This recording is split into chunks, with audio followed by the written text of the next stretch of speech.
Critic speaks. This is a response to an anonymously written attack piece about me that ran recently in the neo-anarchist identitarian website and Twitter account It's Going Down. You can also find this in podcast form if you look for This Week with David Rovics, wherever you get your podcasts, or in written form if you go to davidrovics.com/thisweek. Whether or not you've heard about it, there is an ongoing campaign to cancel me, led by anonymous people who don't believe that cancel culture exists. Their accusations that I am sympathetic to fascism, Holocaust denialism of any kind, or anti-Semitism are as ludicrous as they seem. Their accusations should make anyone who knows me even a little bit feel either outraged, alarmed, or concerned. Most people I know who have seen these screeds react in one of these ways. Some on the anarchist fringes in certain corners of mostly online U.S. discourse react differently. They smell the blood of someone who is an obvious comrade, they pile on and call it activism of some kind. It's a sort of performative attack squad mentality that is tearing apart whatever basis for trust exists among those of us who agree on the need to bring down the capitalist juggernaut. It seems far bigger than it is because of the atmosphere of paranoia that has been fostered by anti-social media algorithms and corporate media brainwashing.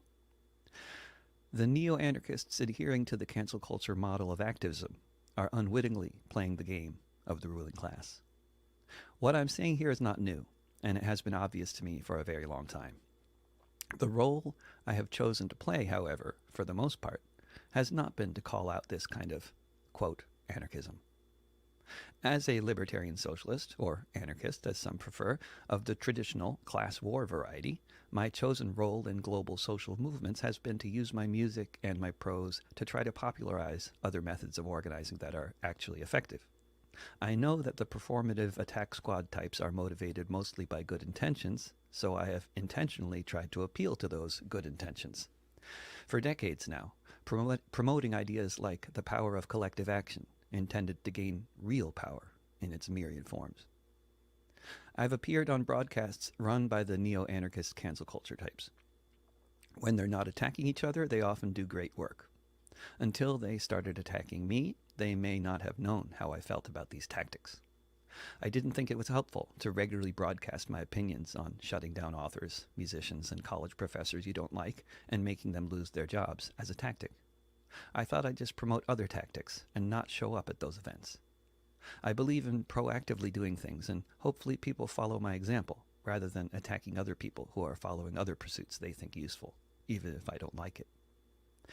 It's very common on anti-social media, and the internet generally, for accounts or websites to present themselves as a collective of some kind, or even a federation, when in actuality they are singular, one person with a lot of hope. These individuals, or collectives, are also often totally anonymous, with no indication of the actual names of the people involved. There are, of course, security concerns many people have, which they use to justify this anonymity. Whether their online anonymity is actually really helping protect them from anything is often unknown. Whether their anonymity is extremely destructive to any potential for legitimate discourse is not in question at all. It's outrageous, under most circumstances, to be denounced by an anonymous individual, and even more so by an anonymous collective. I'm not going to try to catch you up on all the many reasons some people seem to spend most of their free time attacking me online. There's too much history. If you want to get reasonably caught up on the background, titles of some of the relevant pieces I've published on Counterpunch since the attacks seriously escalated and began to threaten my physical well-being in various obvious ways, along with that of my family and neighborhood. An open letter to Patriot Prayer and the Proud Boys, CC Antifa. Platforming fascists. Heeding German warnings. I heard a rumor. Cancel culture conundrums. The campaign against me. And most recently before this one, Confessions of an Ecumenical Leftist. All but one of those appeared on Counterpunch. One of the most popular internet sensations of the neo-anarchist U.S. identitarian crowd in the Trump-Biden era has been a website, podcast, Twitter account, etc. that operates under the rubric, It's Going Down. Included within the content they put out are lots of motivational stories about ongoing struggles in the U.S. and around the world, obviously intended to boost the spirits of the participants and as with so much of the media of any political orientation, to inflate the significance of whatever actions they're covering as much as possible. Much of the reportage, however, comes off as anarchist sectarianism with an obvious disposition in favor of flaming dumpsters. It's obvious to anyone who pays any attention to IGD news that a very disproportionate number of IGD's followers are really into fighting Nazis, or whoever they think might be one. It seems to be the case with no small number of IGD's most active adherents that they think any kind of dumpster fire is potentially insurrectional material and something to be celebrated, along with any time a fascist anywhere in the world gets a bullet in the head. GIFs depicting just such scenes are rife in this scene. I'm not speaking out of ignorance here, because many of the people who come to my concerts in many different countries come out of the burn the dumpster now and ask questions later camp. Many of my fans, especially some of the more black-clad teenage ones from certain parts of the world, really like to yell at cops, and they think they're doing something useful when they yell at cops. I've never told them I think otherwise because I'd rather just sing for them. And I'm sure I will continue singing for them after I publish this piece. Why? Because after I wrote the song, I'm a Better Anarchist Than You, at least 95% of the actual anarchists I know thought it was very funny. They can throw rocks at cops, like that song, and read this critical piece about some of their tactics, and still not hate me. How do they do that? They see the world in 3 dimensions, and they'd rather have allies than unnecessary enemies. They can see how much we have in common, like the desire to overthrow capitalism and reorganize society so humanity and the planet can thrive with food, healthcare, and land for all. They know we are all against imperial wars, and they can immediately forgive me for not wanting to yell at cops or shut down speakers at the local university for writing the wrong book, even if they still like yelling at cops and throwing milkshakes at people. I learned about the anonymously written screed on the website of It's Going Down from someone on Facebook who had clearly started up a new account just to share it with me. They shared the link to the piece, told me my music sucked, and after I blocked them, they sent more messages, via a message request, threatening my physical safety if I tried to show up at a protest in Portland. It should come as no surprise to anyone that it took only 2 hours from the time the piece was published to my first online physical threat resulting from it. Although the anonymous author said they were not calling for me to be punished, I'd suggest that this is disingenuous. They also say they don't believe cancel culture exists. They apparently don't acknowledge that when you attack someone as a fascist sympathizer to your 60,000 Twitter followers, there will be threats against the physical safety of the person you are writing about. For whoever wants to bear along with me now, I'll go through the allegations made in the IGD piece and respond to them. The first lie, strangely, is in the title. No, it is the children who are wrong. Or, no, it is the children that are wrong. In whatever context that quote came from, I am sure it was nothing I ever said. Why the quotation marks then? Who are we quoting here?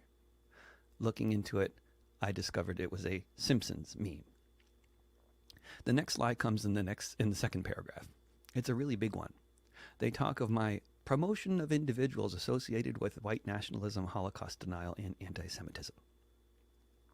I will keep going through the piece, but it's important to focus on this one because it's the crux of the whole thing. What my anonymous critic is saying is that by recommending a book on Jewish history and identity, which I found very interesting, by interviewing the book's author and refusing to denounce the author as an anti-Semite, I am therefore endorsing anti-Semitism and Holocaust denialism. And by interviewing a man who represents himself as a former white nationalist, by talking to someone who is closely associated with the kinds of groups that laid siege to the Capitol, and trying to figure out what motivates these people and how we might try to reach them, I am therefore a white nationalist sympathizer. If the accusation seems as outrageous as it appears, it is. But it gets better. The phenomenon that I am apparently engaging in by having public dialogue with a right-winger, whether former or not, is what they call platforming. The idea here is that the ideology of fascism or racism or anti-Semitism or whatever else is so very dangerous that just by talking with people who believe in this nonsense, we are doing something very bad and we are helping these people advance their cause. The only way this could be true is if we believe that fascist ideology is actually more attractive to the average working person than libertarian socialism or social democracy or other forms of socialism are. In reality, this is nonsense, and denouncing everyone who is attracted to right-wing or fascist ideas as a hopeless and unredeemable piece of human garbage does exactly the opposite of what these self-appointed experts on anti-fascism would have us believe. We need look no further than to the communities surrounding musicians such as myself and lots of other people. If you have any contact with the punk community anywhere, you have met lots of punks who were raised by conservative parents and believed in all kinds of right-wing nonsense until they discovered the music of The Clash, Rage Against the Machine, Phil Oakes, me, or whoever it was that did it. At the last concert I did, several nights ago, there were 2 former right-wingers there who are now solidly on the internationalist left. Another common theme from my experience and from the experience of many of my friends and acquaintances who used to be right-wingers is that talking to a compassionate, intelligent person from the radical left was instrumental in their awakening. I have been that person for some people, and my music has played that role for many more. According to polls, if the 2016 presidential race had been between Trump and Sanders, Sanders would have won handily. In France, there are cities that used to vote for the Communist Party who now vote for the right-wing Le Pen party. Many of the supporters of National Socialism in Germany and around Europe, the Americas, and elsewhere were, like many of Trump's and Le Pen's supporters today, of the mind that this was the movement that was going to fix the country's problems, such as affordable housing, employment, crumbling infrastructure, etc. Why they believe this is another question. That they believe this is not. So what am I doing by talking to people like Matthew Heimbach? Is I'm trying to reach not only him, but the many people who are attracted to his version of reality. This is abundant evidence. There is abundant evidence to suggest that this kind of engagement can be very effective, and that attacking people with baseball bats and bear mace tends to cause people to become more entrenched in their views. In the next paragraph, I am again quoted as referring to, quote, emotional outbursts, unquote, another mysterious quote, aka lie. Next sentence in that paragraph includes this, quote, Rovix has been doubling down in defense of these individuals, and his attack on anarchists and anti-fascists in response echoes far-right talking points, unquote. Doubling down, digging in, etc. are terms my anonymous critics and many others who agree with them use to describe my efforts at responding to their critique. Any response that isn't full agreement is to be called doubling down or digging in. I am also accused of doubling down on my defense of these individuals. To be clear, I am not defending anyone. I am talking with them. The closest thing I've come to defense is to recommend Gilad Atzmann's book and to fail to see why it is that Matthew Heimbach is still considered to be a white nationalist now, when he isn't, as far as I can tell, from my many resources. Unapproved resources, I will add, not coming from the self-appointed experts of anti-fascism. The self-appointed experts of anti-fascism, such as my anonymous critic, love to quote any tabloid press article or liberal think tank that agrees with their position. If a former white nationalist doesn't want to grovel at the feet of liberal democracy, alleged anarchists will forever denounce them as white nationalists, even as their former comrades want them dead. Recruiting white nationalists to a different, internationalist, anti-racist position is somehow skipping the important step of the former white nationalist groveling at the feet of the liberals and turning in all his former comrades. That'll be a great way to help them reform, eh? I don't think so. I disagree with the experts of anti-fascism. Cancel me for it. Next, we have this marvelous combination of doublethink. Quote, we want to be clear. We are not calling for harm to David Rovix, nor are we pushing for people to flyer his neighborhood like some have done in the past. Instead, we hope to push Rovix towards accountability, collaboration, and growth. His own statements need to be addressed as part of the creep of anti-Semitism, far-right ideas, and conspiracism into activist spaces. We hope that Rovix will take up this challenge, listen to these criticisms, and make changes. This is necessary for people to feel safe with Rovix, continuing to be part of our spaces. Unquote. I barely know where to start unpacking this paragraph. Accountability. To whom? An anonymous writer on a neo-anarchist website? A handful of Twitter trolls and a few gullible people who think they're speaking truth to power by calling me names? And collaboration. What does that mean? Most US neo-anarchists in recent days hardly ever have live music at their demos. They don't seem to believe in that kind of thing, as far as I can tell. It's too frivolous. It's been years since I've done a tour of the United States, partially because what we used to call the movement has been either anemic or obsessed with self-destruction and the oppression Olympics of identitarianism. The neo-anarchist fringe in the US stopped collaborating with me a long time ago. I'm way too old, white, and cis male for this fringe to handle. If you think I'm joking, dear reader, you have not been to Portland in recent years. I've been to demo after demo where 90% of the crowd is white, along with the student organizers, and 100% of the speakers are people of color who sometimes look very uncomfortable when they realize the setup, which some often appear not to have been informed of in advance. This started way before 2020. It's self-destructive, identitarian phenomenon, this kind of extreme, and it kills movements really well. I've been watching it happen for years now in real time. Conspiracism? Aside from being a newly invented word, that's fine, it's nonsense. The United States is run by a conspiracy of plutocrats. This is obvious to anyone who has studied the workings of the corrupt US capitalist system. There are many other real conspiracies that have shaped our lives. While there are also lots of fake conspiracies invented for all kinds of different reasons, the idea of opposing conspiracism as a phenomenon is just not relevant to reality. Next, to emphasize this point, quote, in short, as long as Rovix continues to platform and defend white nationalists, Holocaust deniers, and anti-Semites, while also attacking contemporary anarchists and anti-fascists, then at the very least, people will continue to voice their concerns and disagreements to the wider movement, unquote. This is a remarkable sentence.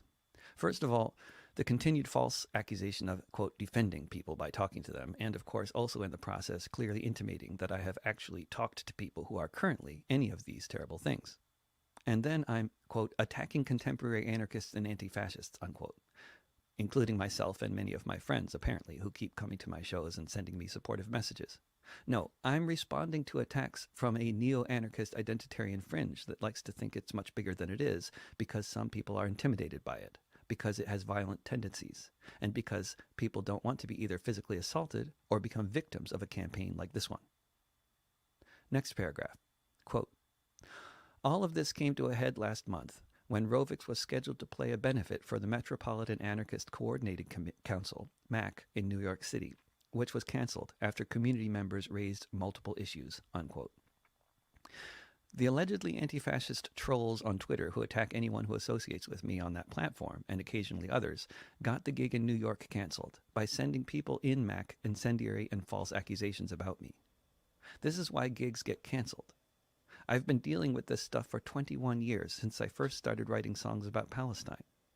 It's a cancel campaign. It doesn't just happen. The author presumably isn't such an idiot that they don't know this. More gaslighting. Next sentence, quote, these include his collaboration with and defense of anti-Semites and Holocaust deniers and his platform of a white nationalist, unquote. Let's see, do you think the author has made their point yet?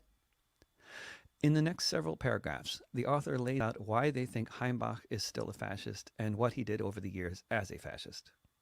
None of this is relevant, given that I think talking to members of the far right under the right circumstances is something that needs to happen constantly, daily, all the time, and in public, whenever possible to have reasonable discourse, as I had with Heimbach. And then, quote, and like most things, it's the reaction to people raising concerns that seemed to bring out the most tensions, as Rovix was quick to blame his audience for not being open-minded enough to engage with the content, totally missing the point that Heimbach was using him to not only rehabilitate himself, but also to attack the very work that many of Rovix fans were engaged in, unquote. I'm quick to blame my audience. My audience is not attacking me. It is growing by the month, as it has been doing for decades. These neo-anarchist identitarians are attacking me.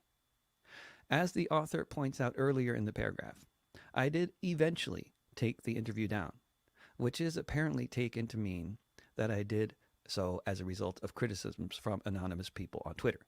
This was not the case. I took it down because I have been the host of a weekly interview show called Fifth Estate Live since the pandemic hit. It is produced in association with the Fifth Estate Editorial Collective.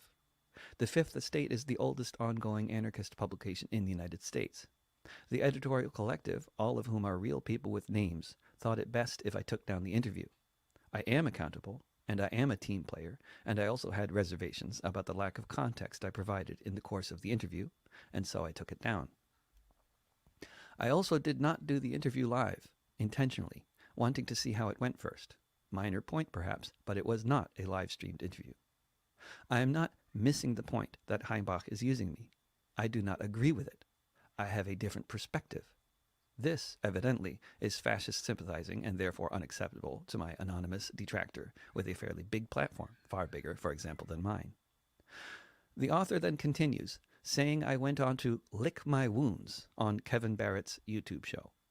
The author then goes on to completely mischaracterize things I said, though at least this time they are not misquoting me, just completely mischaracterizing and misrepresenting and otherwise basically lying about what I actually said. I didn't say it. The author is lying. If you want to listen to the interview, feel free. I think Kevin Barrett has some very questionable positions on things.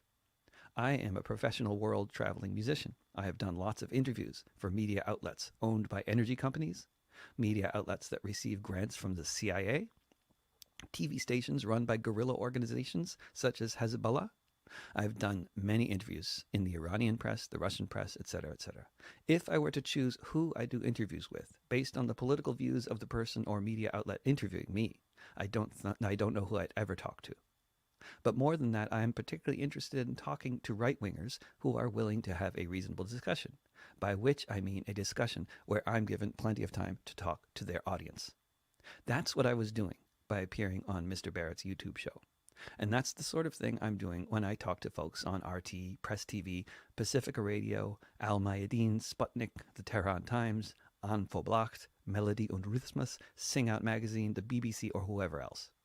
There is one important difference between my interview on Barrett's show and my interviews on all of the aforementioned outlets.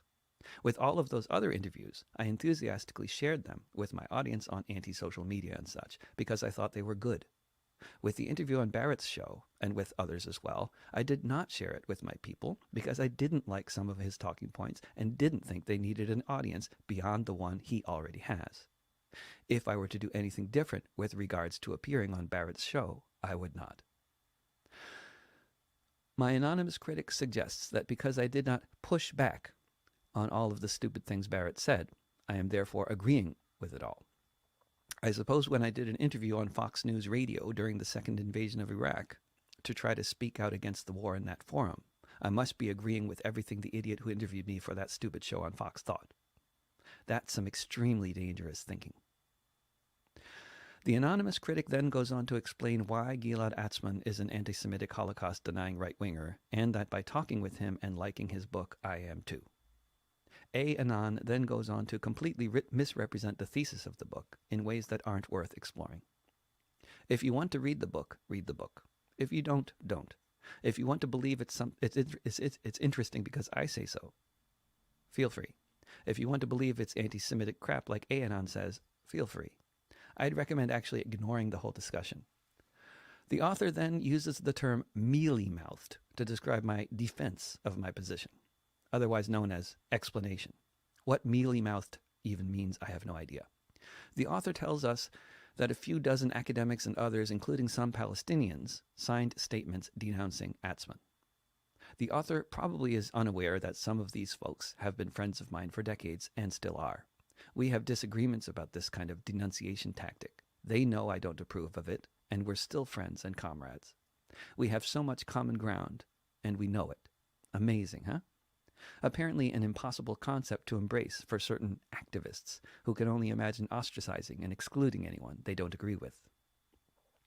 I have, of course, read the statement these folks made against Atzmon, and I chose not to join them because I don't agree with them.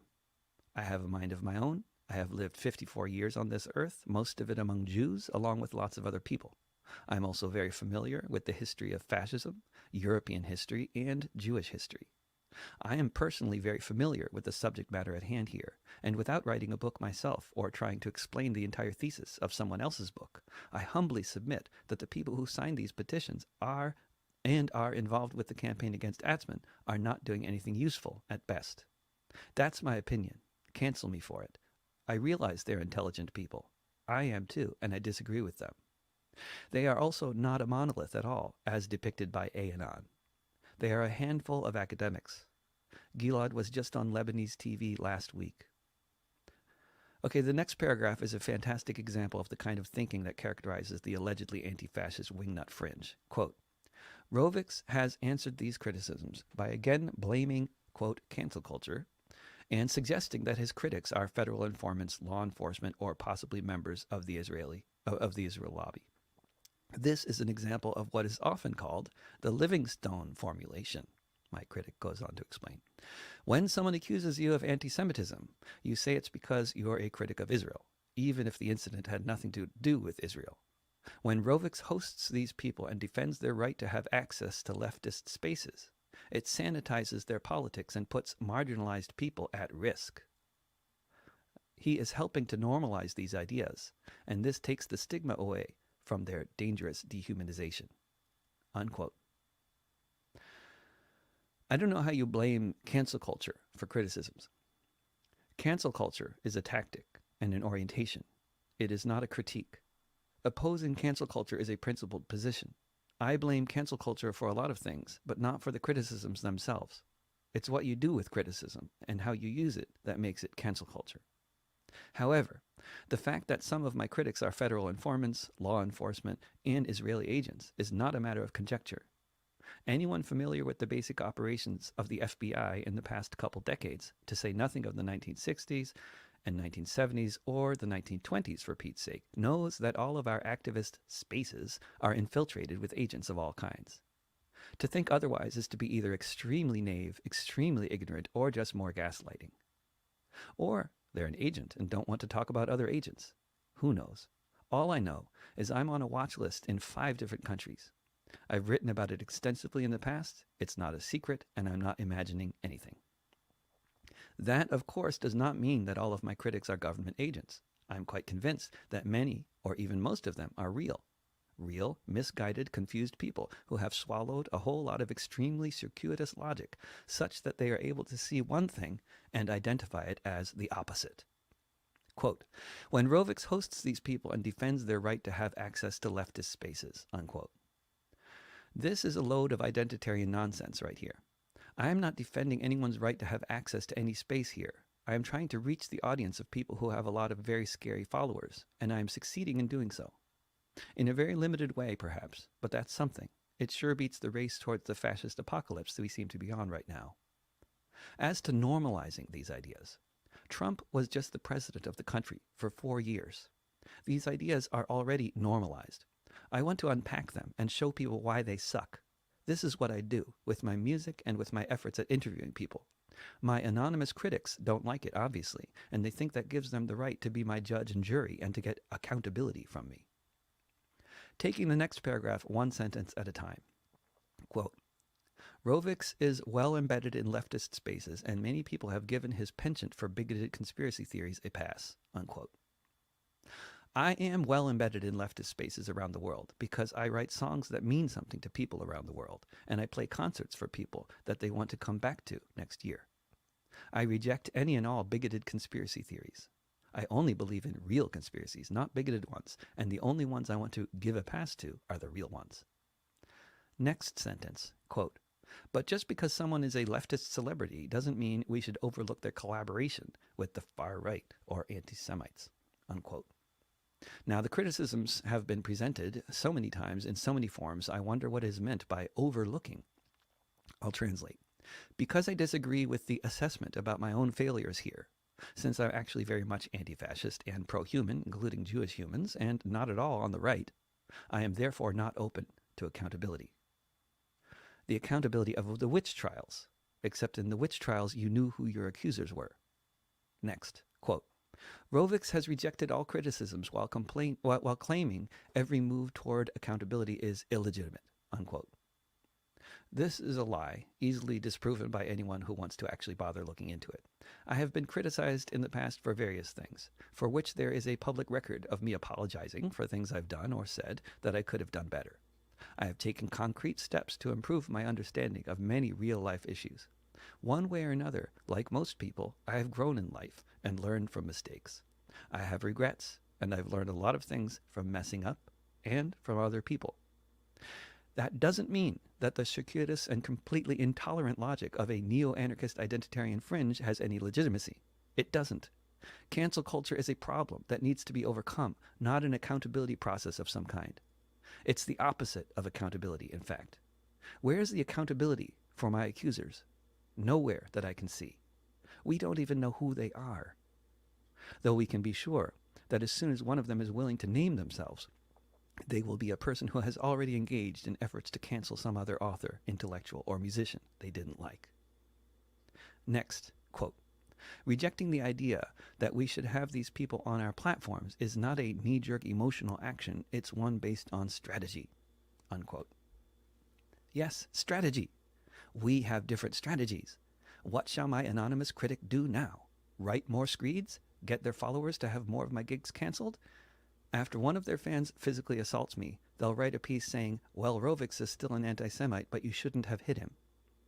Next, quote, we know that people like Heimbach are attempting to build up fascist groups with nominal left-wing economic ideas, and that allowing them into our circles as part of the broader left is exactly what they want, a seat at the table to organize and build their numbers as just another left-wing tendency, unquote. A seat at what table now? The one on the Titanic here? I don't want to choose who sits at the table. I want to get off this sinking ship. That means talking to people who might be really messed up because they have a lot of followers that we want to try to reach. Not to exclude them from a non-existent space or table, but to build alliances that might be possible to build because there are many people in these right-wing groups who are potential members of the left. That paragraph above, in the screed above, also belies a profound ignorance of the nature of fascism itself. Fascism, or National Socialism, set out from the beginning to be an ideology that would attract the left. This was the very point of the National Socialists using the term National Socialism in the first place. Of course, fascists are trying to appeal to left-wingers. That's what they do. And we left-wingers need to appeal to the fascists in order to win them over to the side of class war instead of race war or war with other nations. The tactics of cliquishness, anti-fascist spaces, so-called, yelling at cops, and burning dumpsters are not working. They're alienating a lot of people. What we need to do instead, among other things, is talk. Talk to everyone willing to talk who has an audience or a following and win them over to the side of internationalism, class consciousness, and liberation for all people. The planet is burning and flooding. Fascists are taking over many different countries. There's hope, but not in this Hillary Clinton-esque vitriol about the right, talking about them as a bunch of hopeless, deplorable racists.